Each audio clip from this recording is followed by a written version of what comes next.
tudo bem? Meu nome é Yasmin Carvalho Porto, sou aluna do IFTO Campus Palmas, do curso de Informática para a Internet. Hoje eu vou apresentar um trabalho de História Regional. Eu sou o grupo número 9 da disciplina de História e meu grupo tem eu, Yasmin Carvalho Porto, e meu colega Danilo Carvalho de Jesus. Bom, esse trabalho ele foi auxiliado e regido pelo professor de História Rodrigo Antônio Magalhães Teixeira. Bom, introdução, Pontal e Porto Real. A formação de Pontal. Pontal, ele representou desde as primeiras décadas do século XVIII o último povoamento não indígena do então norte do Goiás, permanecendo nessa posição até o final daquele século, momento em que houve a fundação e destacamento de Porto Real, às margens do rio Tocantins. E uma observação, já peço desculpas se vocês ouvirem algum barulho externo, que estou tendo visitas da minha casa e também o meu vizinho, ele tem uma piscina, ele está banhando exatamente agora. Então, se tiver algum barulho, grito de criança, desconsiderem, por favor. É assim mesmo, home office, né? Então, a fundação de Pontal ocorreu na primeira metade do século XVIII, segundo os historiadores de História Colonial do Goiás, e eles confirmam a data de fundação de Pontal ocorrida em 1738. As primeiras minas de ouro do sertão de Goiás foram descobertas na região habitada pelos índios Goiá, 1722. Eu estou falando um pouco rápido, me perdoem. Trata-se aqui da região situada às margens do Rio Vermelho, afluente do Rio Médio Araguaia, onde atualmente está situada a cidade de Goiás, a antiga Vila Boa, do qual se manteve durante muitos anos como capital de capitania, mais tarde província do atual estado de Goiás. Eu não sei se vocês ouviram falar da cidade de Goiás, mas é uma cidade histórica muito bonita.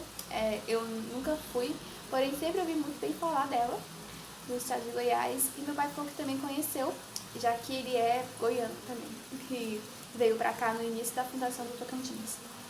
Bom, podemos dizer que o acontecimento de 1722 foi o marco inicial de uma verdadeira corrida do ouro.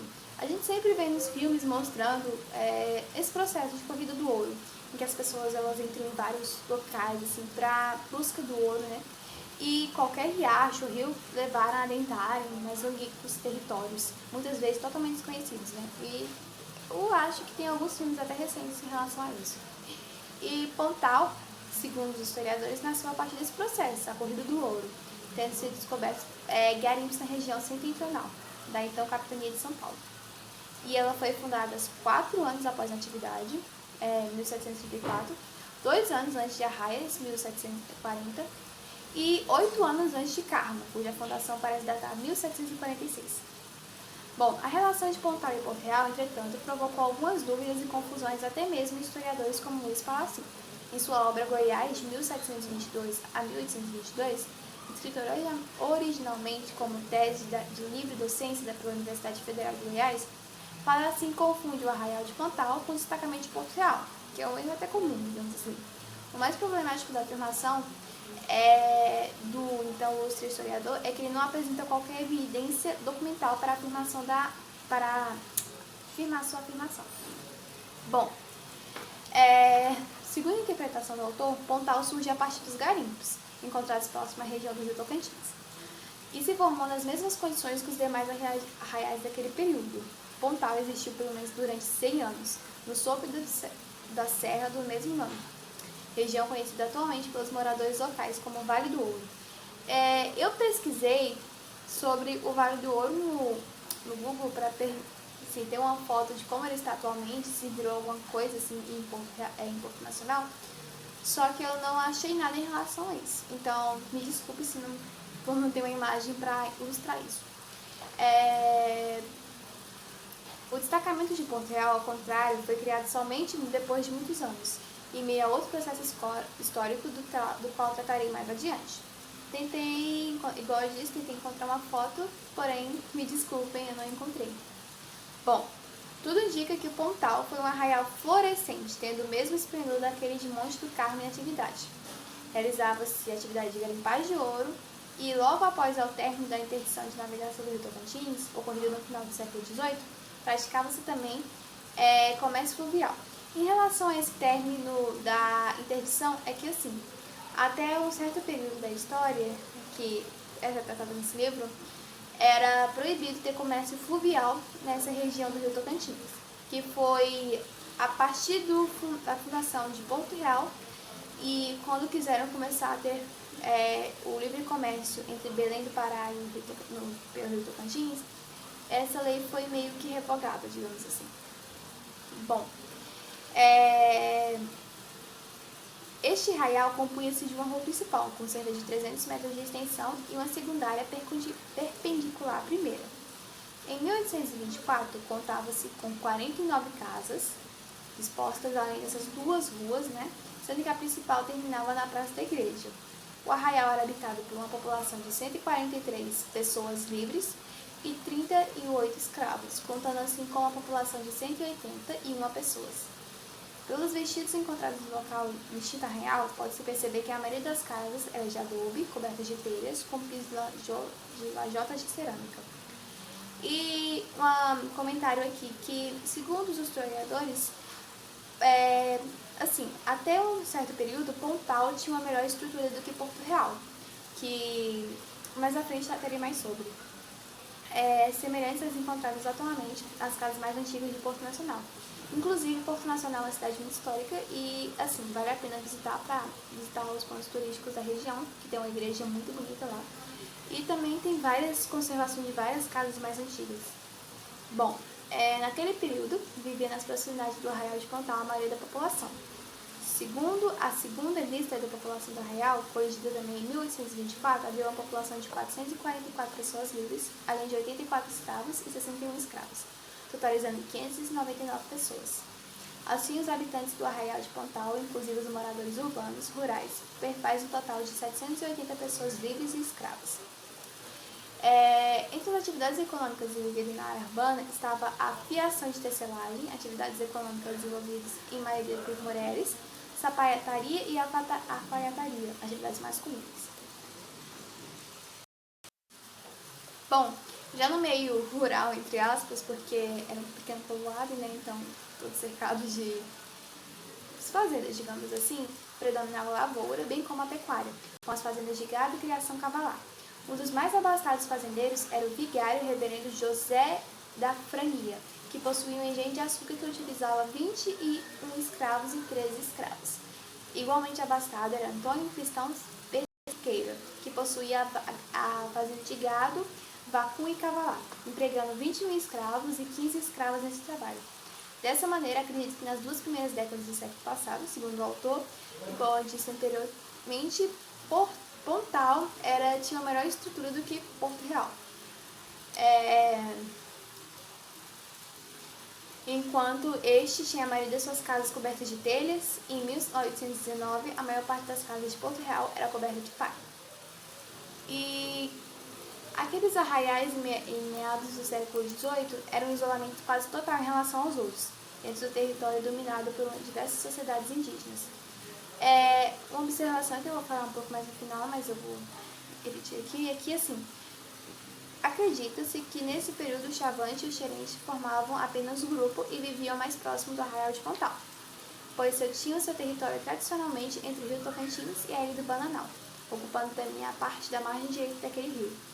Ao lado do Rio Tocantins, a região do Rio do Sono e dos rios Novo, nas proximidades da fronteira com o atual estado do Piauí, habitavam os índios conhecidos na documentação do período como Acroá, subdividindo-se em Guenguê, Acriobê e Chacaribá, enquanto os dois primeiros colocavam a população de Monte do Carmo, chapada de natividade, em constante alerta contra seus possíveis ataques.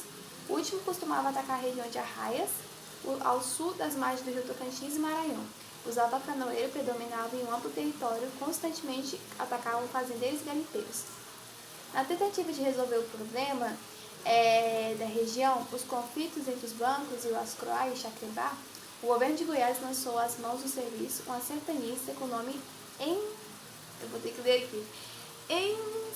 Enceslau Gomes da Silva, que foi contratado para atacar as aldeias e expulsá-los da região. Em meados do século XVIII, eram mencionados frequentes ataques ao Chavante e os Xerentes da região da norte da capitania do Goiás.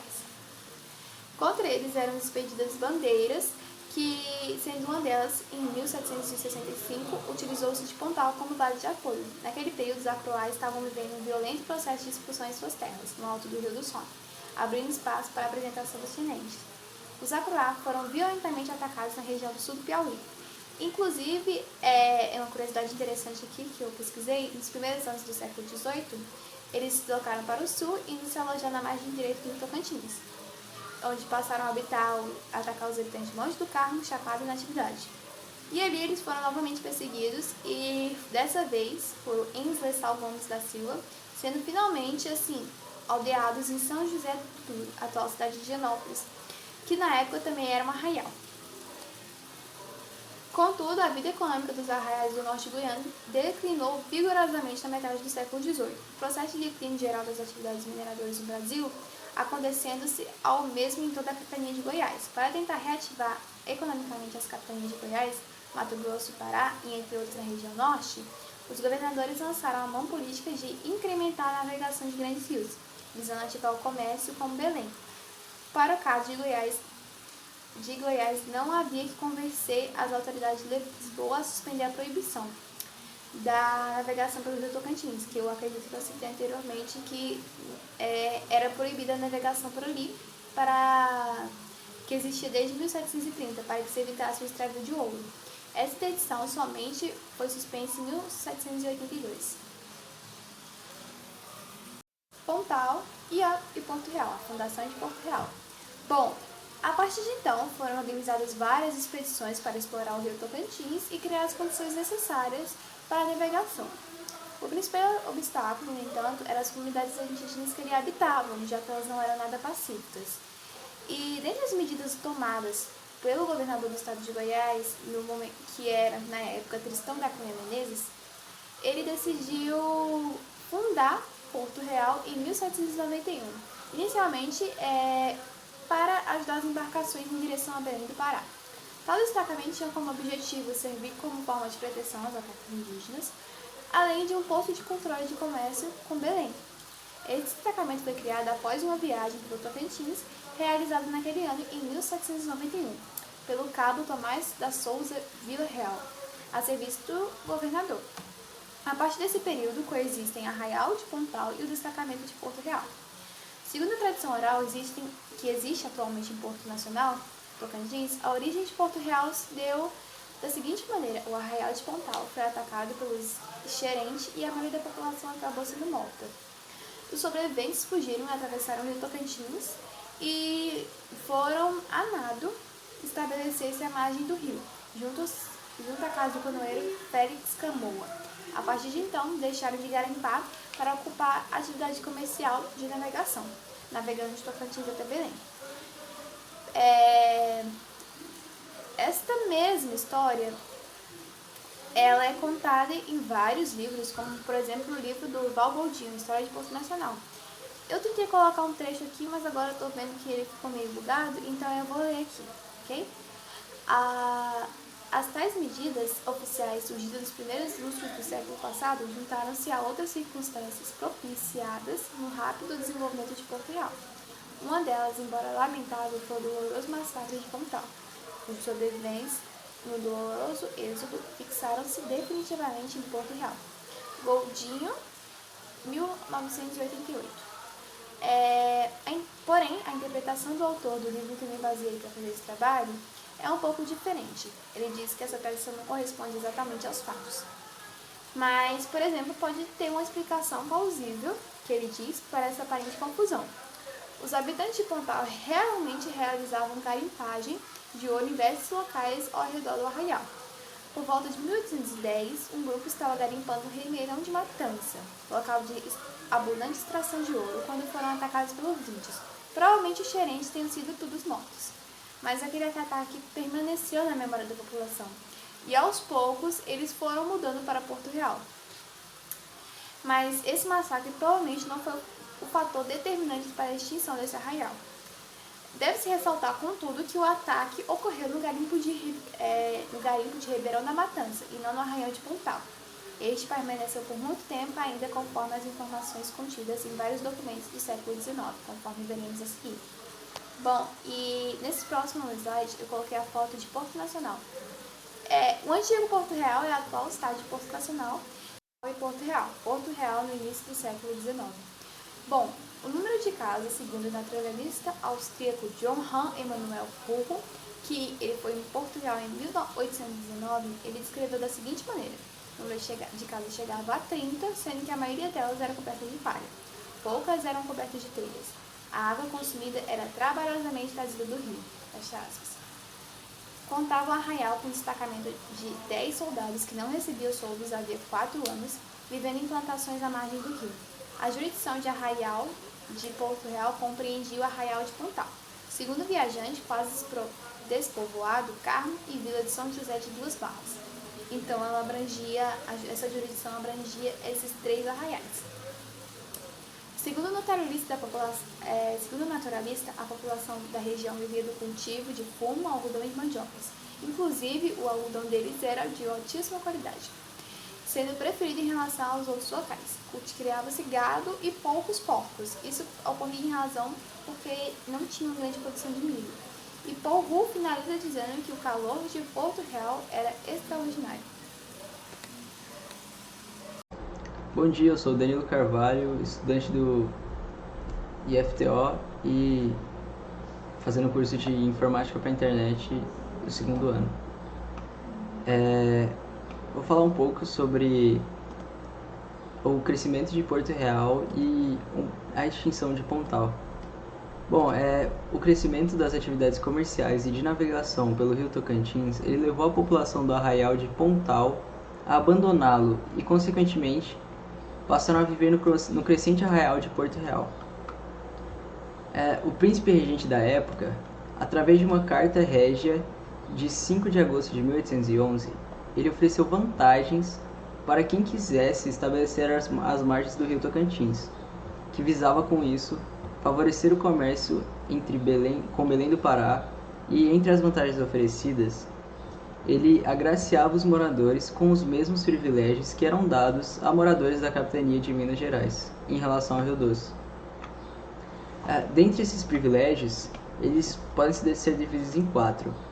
O primeiro é que ele permitia a guerra ofensiva contra os índios e dava a possibilidade de escravizar aqueles que fossem aprisionados, por um período de 10 anos ou pelo tempo que durasse a sua ferocidade.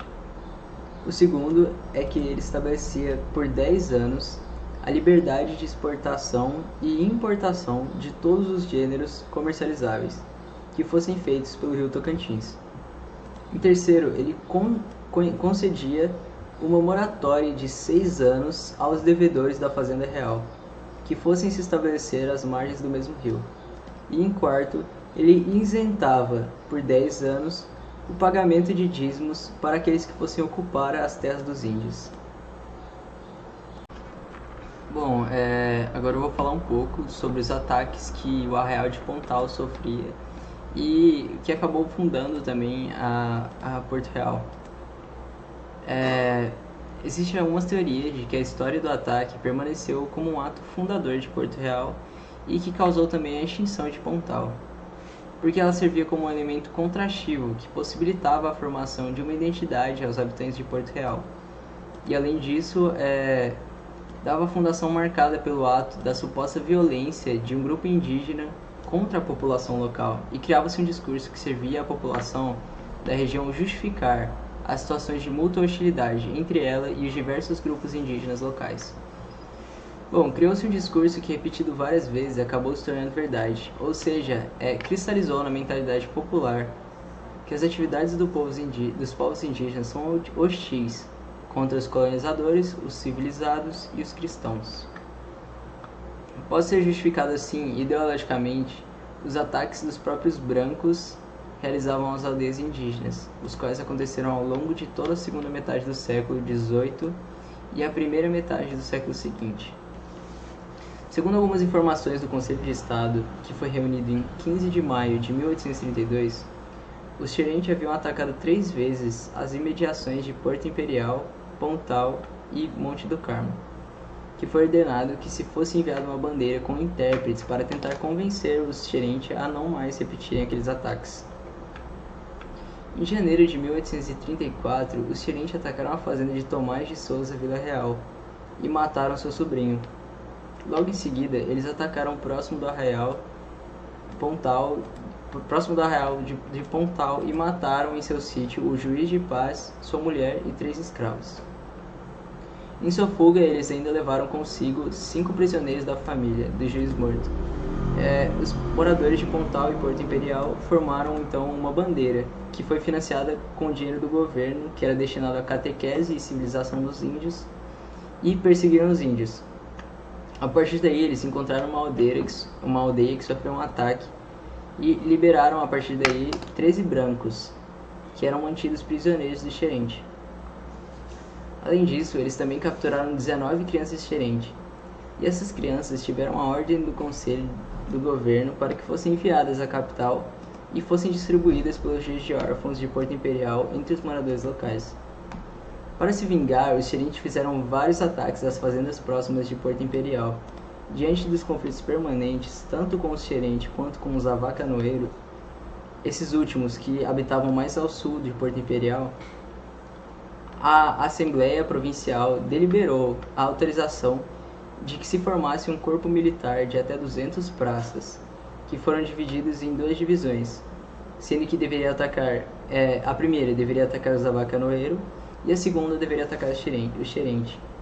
A primeira divisão se desviou do seu objetivo e ficaram aos arredores de São Félix caçando e charqueando carne de gado que vivia selvagem na região. A segunda divisão se destinava a explorar os municípios de Natividade e Porto Imperial. Essa não se desviou totalmente de seus objetivos.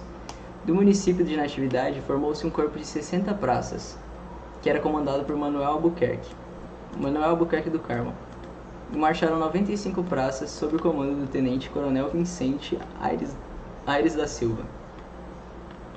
O capitão Tomás de Souza Vila-Real reuniu 116 homens de Pontal e Porto Imperial. Os 3 grupos desceram o rio Tocantins até a foz do rio Sono, de onde o primeiro grupo deveria seguir as margens desse rio até atingir os campos do Douro, onde atualmente é Dianópolis, São Miguel e Almas. O segundo corpo de praças ele deveria seguir a margem direita do rio Tocantins até chegar em Porto Imperial, enquanto o terceiro ele seguiria a margem esquerda até atingir Pontal. Quando todos estavam reunidos na foz do rio Sono, antes de seguirem suas rotas, os 271 praças atacaram uma aldeia à margem esquerda do Tocantins e devido à habilidade tática do Xerente, eles não sofreram nenhuma baixa e conseguiram se refugiar em uma serra próxima à aldeia. Das negociações que se seguiram, os praças conseguiram resgatar 6 brancos que se faziam prisioneiros do Xerente. Essas negociações consolidaram-se, na verdade, como mais uma estratégia dos índios para poderem colocar as mulheres, crianças e idosos a salvo. Após eles ganharem mais um tempo necessário, eles suspenderam as negociações e foram atacados na serra, mas eles não puderam ser perseguidos e conseguiram escapar.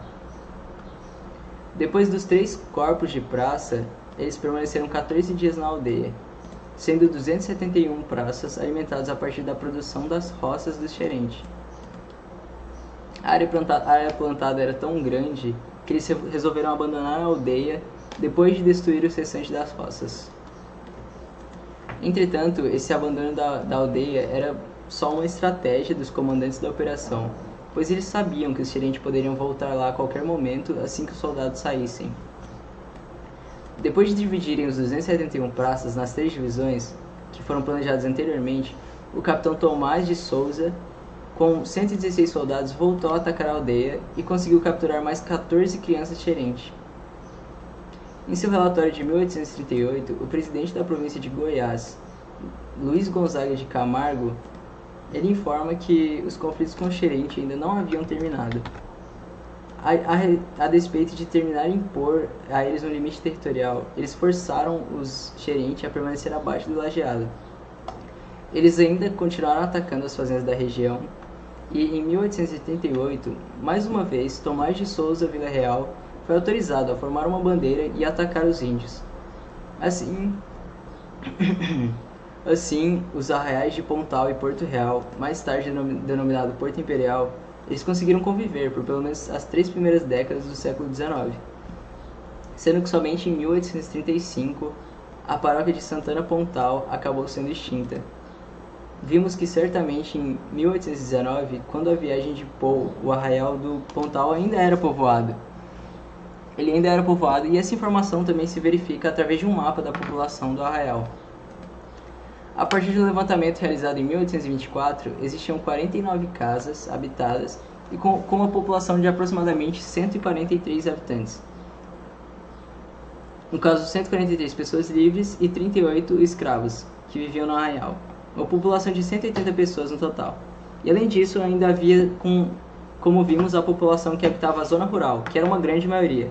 Isso indica que em 1839 ainda existia Pontal, uma vez que o relatório do presidente da província de Goiás daquele ano menciona que Pontal também sofria com os ataques dos índios. Porém, em meados do século XIX, já não havia mais nenhum morador ocupando as casas de Pontal.